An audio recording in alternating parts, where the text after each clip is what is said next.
Jamie here from the Booking Factory. In this video we're going to have a look at the booking screen with a focus on the booking calendar. Now if we look at the top of the screen here, we might notice that some dates have a little star symbol next to them. Let's have a look at this one. Large wedding nearby, high demand. So on particular days of the week we can leave ourselves or other people that work at the hotel notes. So here we can see that we may have an influx of visitors on that day. Now it's very easy to leave a note, simply get to a new date and we have this option here pop up, as you can see, a little pen and paper. Click that and the add note pop-up will appear. So on this date, say for instance there's a local fair, we can put that in here. And then all you need to do is hit save. And as you can see, the star has appeared along with the note. You can also post notes on rooms as well. So here, let's have a look at this executive double room, broken shower. So someone has left a note on here to say that the shower is broken in that room. And exactly the same, say for instance, I know it's a particularly bad week and we discover a broken shower in the next executive double room, we can simply add note here and just like before, fill that in. But in this instance, we're good, we don't have a broken shower, so I'm going to cancel that. Now, you may also notice on screen here that we have broken shower written where a booking could be made, along with repair shower here.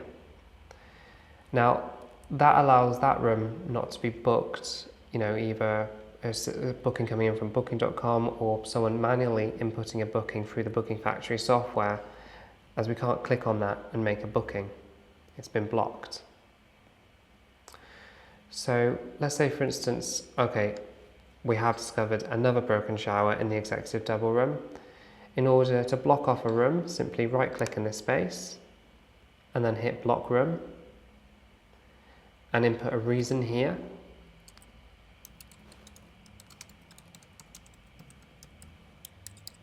Okay, but as I said, in this instance, we don't want to report another broken shower, so let's click cancel. Now, as I highlighted earlier, down here we have our rooms of the hotel. If we keep scrolling down to the bottom of the screen, we can see two other areas. One is the holding area, and the other is cancelled rooms. Now, let's talk about the holding area, because this one, I don't want to say it's complex. There's a little bit of logic here for the reason why we might want to use the holding area. So let's talk that through. Okay, let's head up to our bookings. Okay, so let's say for instance that a new customer comes into the hotel and they want to book a standard double room on the 14th of June and they want it for 2 nights. But here we can see a little bit of a problem. Agent Cooper is booked into a standard double on that day. Wilson here is booked into a standard double that day too. But we do have a gap here, but the following day, Davis is using the room. So there's two things we could do in this instance, and both involve this menu here. Say we right click on Wilson, we are given the option to quick move. Now in this instance, we don't actually need to use the holding area. This has worked out quite well. We can move Wilson to room 7, and then this standard double room is free for the next 2 nights. So the customer that we have in front of us in the hotel who's asking for this room on the 14th can get the standard double room for 2 nights, no problem. Let's pop Wilson back.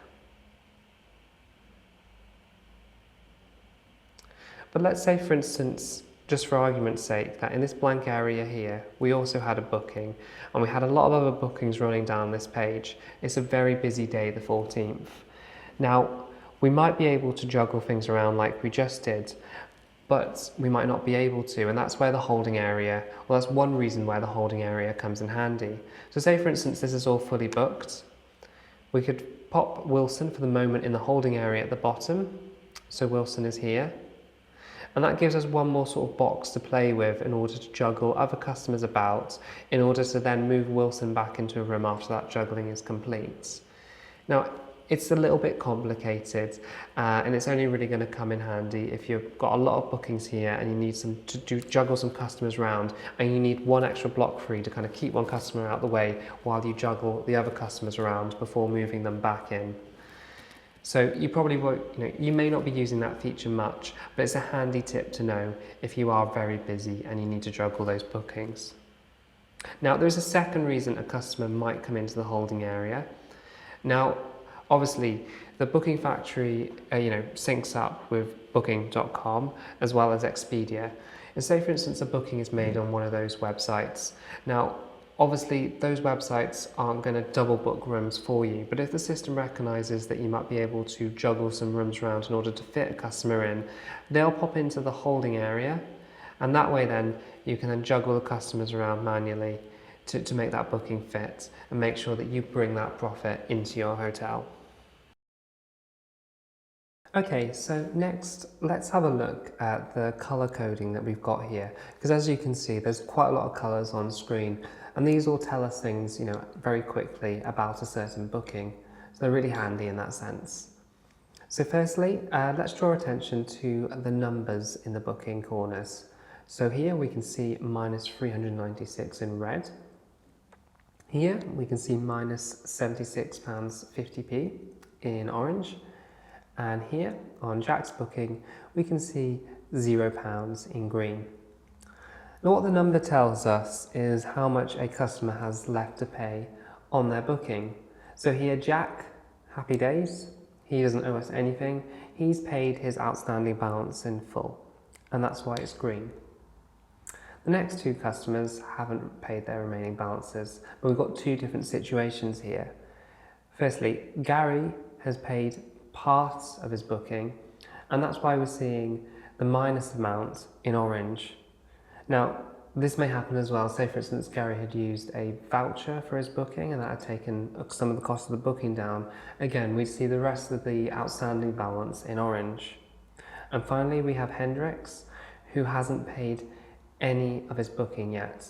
And that's why we've got the full amount, minus £396 in red. So Hendrix needs to pay up. Now, the colours of the boxes inside, so let's have a look here. Hendrix, his box is white. Over here, Grant's box is green. And that's because Grant has checked out of the hotel and Hendrix is yet to check in. So green for a customer that's checked out and white for a customer that's checked in. Now, over here, all in red to really grab your attention, Owen has actually checked out of our hotel and hasn't paid his balance yet.